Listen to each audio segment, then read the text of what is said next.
Actually ఇప్పుడు ఏ work చేయాలి అన్నా కూడా కంప్యూటర్ అనేది ఒక బేసిక్ ఎసెన్షియల్‌గా మారిపోతుంది. ఏ సెక్టార్‌లో చూసుకున్నా కూడా కంప్యూటర్ అనేది బేసిక్ థింగ్ అనమాట. ఒక లైక్ ఏ బిజినెస్ స్టార్ట్ చేసినా, ఏం చేసినా కూడా ఒక కంప్యూటర్ అనేది బేసిక్‌గా ఉండాల్సిన డివైస్‌లా అయిపోయిందనమాట. సో, ఇప్పుడు కంప్యూటర్ అప్లికేషన్స్ ఏంటో ఒకసారి చూద్దాం. అవేంటి అంటే education, communication, banks, marketing, business, ఇలా హెల్త్ కేర్, ఇలా చాలా వాటిలో కూడా మనము కంప్యూటర్ అనేది యూజ్ చేస్తున్నాం.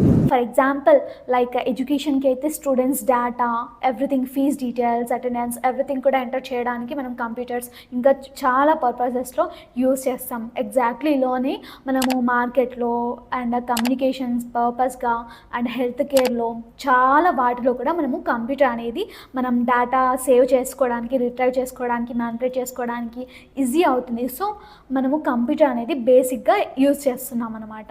అర్థమైంది కదా కంప్యూటర్